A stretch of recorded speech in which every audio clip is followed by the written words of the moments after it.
Hello. Teenage കുട്ടികളോട് എങ്ങനെ ഇടപെടണം എന്നുള്ള സെക്ഷൻ്റെ പാർട്ട് 2 ആണിത്.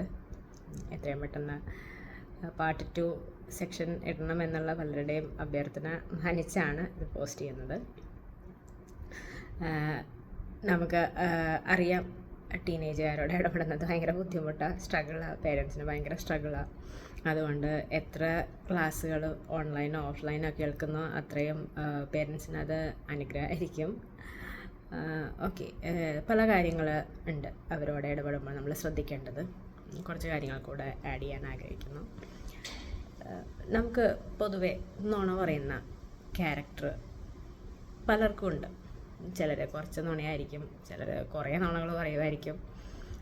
എങ്ങനെയായിരുന്നാലും ഇത് സ്ഥിരമായി കേൾക്കുന്ന കുട്ടികൾ, ഏത് പ്രായത്തിലുള്ള കുട്ടികളാണെങ്കിലും ശരി, പൊതുവെ അവരുടെ ട്രസ്റ്റ് ലെവല് കുറഞ്ഞ് വരാൻ ഉള്ള എല്ലാ സാധ്യതകളും ഉണ്ട്. ഓക്കെ, പേരൻസിൻ്റെ മീതെയുള്ള ട്രസ്റ്റ് കുറഞ്ഞു വരും.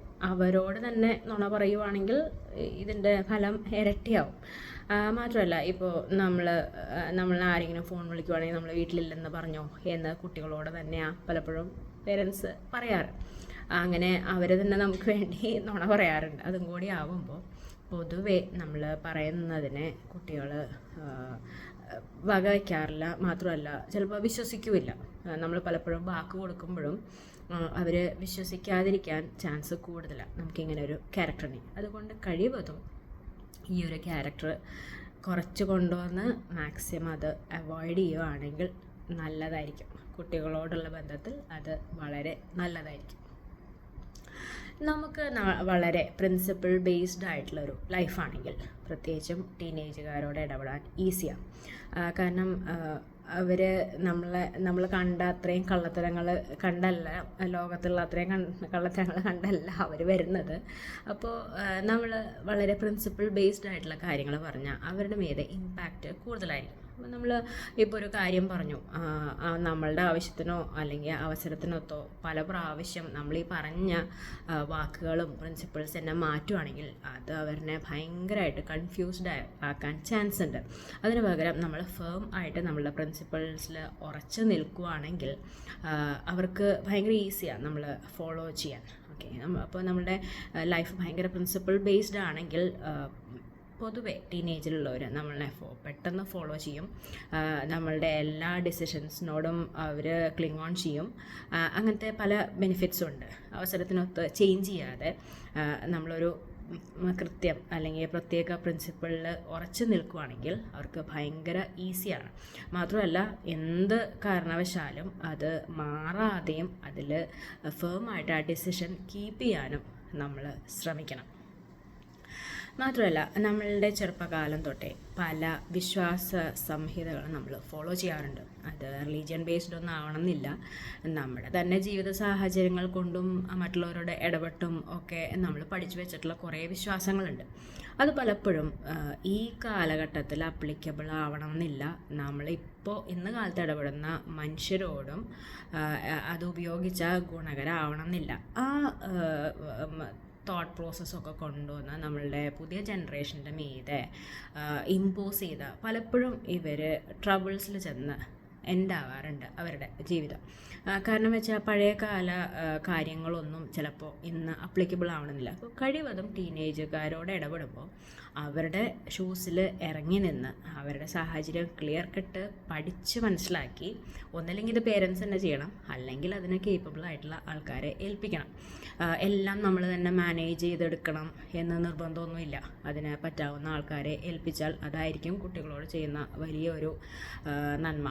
ഓക്കെ, നമ്മൾക്ക് പറ്റാത്ത കാര്യങ്ങൾ എന്തുകൊണ്ടും മറ്റുള്ളവരെ ഡിപ്പെൻഡ് ചെയ്യുന്നത് നല്ലതാണ്. പക്ഷേ വളരെ ട്രസ്റ്റ് ചെയ്യാൻ പറ്റുന്ന ആൾക്കാരെ തന്നെ ഇത് മാനേജ് ചെയ്യാൻ ഏൽപ്പിക്കണം. നമുക്കും കുട്ടികൾക്കൊക്കെ ഒരുപോലെ ട്രസ്റ്റ് ചെയ്യാവുന്ന നല്ല കപ്പാസിറ്റി ഉള്ള ആൾക്കാരെയാണ് ഇതിനെ ഏൽപ്പിക്കേണ്ടത്. അപ്പോൾ നമ്മളുടെ വിശ്വാസ സംഹിതകൾ ഇവരുടെ മീതെ ഇമ്പോസ് ചെയ്യാതെ അവരുടെ കാര്യങ്ങൾ ക്ലിയറായിട്ട് പഠിച്ച് മനസ്സിലാക്കി അവരുടെ എല്ലാ സാഹചര്യങ്ങളും അവർ കടന്നു പോകുന്ന എല്ലാ വഴികളും നന്നായി പഠിച്ച് മനസ്സിലാക്കി അവരുടെ കാര്യങ്ങളിൽ ഡിസിഷൻസും സൊല്യൂഷൻസും കണ്ടുപിടിക്കുന്നതാണ് നല്ലത്. പൊതുവേ അവരൊരു പ്രശ്നങ്ങളോ പ്രതിസന്ധികളോ വന്ന് പറയുമ്പോൾ വളരെ അത് ഇത്ര സിമ്പിളല്ലേ, ഇതൊക്കെ ഒരു ഇഷ്യൂ ആണോ എന്നുള്ള മെൻറ്റാലിറ്റിയിൽ നമ്മൾ റെസ്പോണ്ട് ചെയ്യാതെ, നമ്മളൊരു കാലത്ത് ഈ പ്രശ്നങ്ങളെ കൂടെ കടന്നു പോയത് നമുക്ക് അന്ന് അത് വലിയ വിഷയമായിരുന്നു. ഇന്ന് അതൊരു വിഷയമല്ല, കാരണം അതിനേക്കാൾ ബുദ്ധിമുട്ടുള്ള കാര്യങ്ങളെ കൂടെ നമ്മളിപ്പോൾ കടന്നു പോകുന്നു. പക്ഷേ ഇന്ന് നമ്മളുടെ ഈ കുട്ടികൾക്ക് അവരുടെ പ്രസൻറ്റ് പ്രോബ്ലംസ് വലിയ ഇഷ്യൂ ആണ് ഉണ്ടായിരുന്ന പോലെ തന്നെ. അപ്പോൾ അത് മനസ്സിലാക്കി, അവരുടെ ഇപ്പോഴത്തെ വേൾഡാണ് അത്. അപ്പോൾ ആ പ്രശ്നം മനസ്സിലാക്കി അവരോട് ചേർന്ന് നിന്ന് മാക്സിമം അവരെ ഹെൽപ്പ് ചെയ്യാൻ നമ്മളെ കൊണ്ട് ഒറ്റയ്ക്ക് പറ്റുവാണെങ്കിൽ ഓക്കെ, അല്ലെങ്കിൽ മറ്റുള്ളവരോട് അസോസിയേറ്റ് ചെയ്ത്, വേണമെങ്കിൽ അവരുടെ ടീച്ചേഴ്സ് ആയിരിക്കാം, അല്ലെങ്കിൽ ഏതെങ്കിലും അവരുമായിട്ട് അസോസിയേറ്റഡ് ആയിട്ടുള്ള ലീഡേഴ്സ് ആയിരിക്കാം, അവരോട് ചേർന്ന് നിന്ന് ഇവരുടെ മാക്സിമം ഹെൽപ്പ് ചെയ്യുന്നത് അവരുടെ ജീവിതത്തിന് വളരെ സഹായകമായിരിക്കും. നമ്മളുടെ ഐഡിയാസ് ഇമ്പോസ് ചെയ്യാതെ അവരുടെ സിറ്റുവേഷൻ മനസ്സിലാക്കി പ്രവർത്തിക്കണം. അതിന് വളരെ ഇമ്പാക്റ്റ് ഉണ്ട്.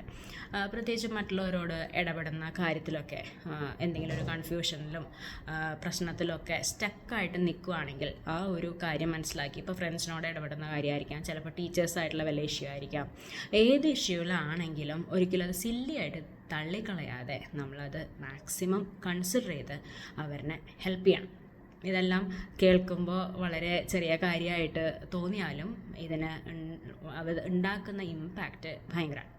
മാത്രമല്ല, നമ്മളിപ്പോൾ ഒരു ജോലി ചെയ്യുന്ന വ്യക്തിയാണെങ്കിലോ അല്ലെങ്കിൽ മറ്റേതെങ്കിലും സ്ഥാപനങ്ങളിൽ മറ്റ് ആൾക്കാരുടെ അണ്ടറിൽ വർക്ക് ചെയ്യുന്നവരാണെങ്കിലും, ഈവൻ ബിസിനസ് ആണെങ്കിൽ ശരി, നമ്മൾക്ക് അതോറിറ്റി, നമ്മളുടെ മീതെ ഒരു ഹയർ അതോറിറ്റി ഉണ്ടെങ്കിൽ നമ്മൾ അവരോട് എങ്ങനെ ഇടപെടുന്നു എന്നുള്ളത് കുട്ടികൾ ശ്രദ്ധിക്കും. നമ്മളുടെ ഹയർ അതോറിറ്റിക്ക് നമ്മൾ സബ്മിസീവ് അല്ലെങ്കിൽ പൊതുവെ കുട്ടികൾ നമുക്ക് സബ്മിസീവ് ആകാറില്ല. നമുക്ക് വേണമെങ്കിൽ ഭയങ്കര ശക്തിയും ബലമൊക്കെ പ്രയോഗിച്ച് ഇവരെ സബ്മിസീവായിട്ട് നിർത്താം, അല്ലാതെ അവർ ഓട്ടോമാറ്റിക്കലി സബ്മിസീവ് ആവാൻ ചാൻസ് ഇല്ല. പൊതുവെ കുട്ടികളുടെ തന്നെ ടീച്ചേഴ്സിനെയോ അല്ലെങ്കിൽ പ്രിൻസിപ്പളിനെയോ ഒക്കെ നമ്മൾ കളിയാക്കുന്ന ക്യാരക്ടറൊക്കെ ഉണ്ടെങ്കിൽ അവരും അവരുടെ അതോറിറ്റീനെ അവർ റെസ്പെക്റ്റ് ചെയ്യുകയൊന്നും ചെയ്യില്ല. എന്നാൽ ചിലപ്പോൾ നമ്മളിനെയും റെസ്പെക്റ്റ് ചെയ്യാതിരിക്കാൻ ചാൻസ് ഉണ്ട്. അപ്പം നമ്മളുടെ ഹയർ അതോറിറ്റി ആവട്ടെ, ഈവൺ അവരുടെ മീതെയുള്ള ടീച്ചേഴ്സിനെയും പ്രിൻസിപ്പളിനെയൊക്കെ നമ്മൾ റെസ്പെക്റ്റ് ചെയ്യുന്നില്ലെങ്കിൽ അവരുടെ ഭാഗത്തു നിന്നും നമുക്കത് പ്രതീക്ഷിക്കാൻ പറ്റില്ല. അപ്പോൾ ഹയർ അതോറിറ്റിയിലും പൊസിഷനിലും, ഈവൺ പാവപ്പെട്ടവരായിട്ട് നമ്മളെ വീട്ടിൽ വരുന്നവരെ വരെ നമ്മൾ വളരെ നല്ല രീതിയിൽ അവരോട് പെരുമാറുകയും കൺസിഡർ ചെയ്യുകയാണെങ്കിൽ ആ പെരുമാറ്റം കുട്ടികളും കാണിക്കും. മാത്രമല്ല, നമ്മളോടുള്ള പെരുമാറ്റത്തിലും ഈ സെയിം ക്യാരക്ടർ അവർ കാണിക്കും. അപ്പോൾ ഹയർ അതോറിറ്റീസിന് നമ്മൾ കീഴ്പ്പെട്ടിരിക്കുന്നത് വളരെ നല്ലതാണ്. ഈ ചെറിയ ഗ്രൂപ്പ് ഓഫ് ടിപ്സും നമ്മൾ കൺസിഡർ ചെയ്യുന്നത് നമ്മളെ വളരെ ഹെൽപ്പ് ചെയ്യും. ടീനേജ് കുട്ടികളെ മാക്സിമം നേടിയെടുക്കാൻ നമുക്ക് ഒത്തൊരുമിച്ച് ട്രൈ ചെയ്യാം. Okay, thank you.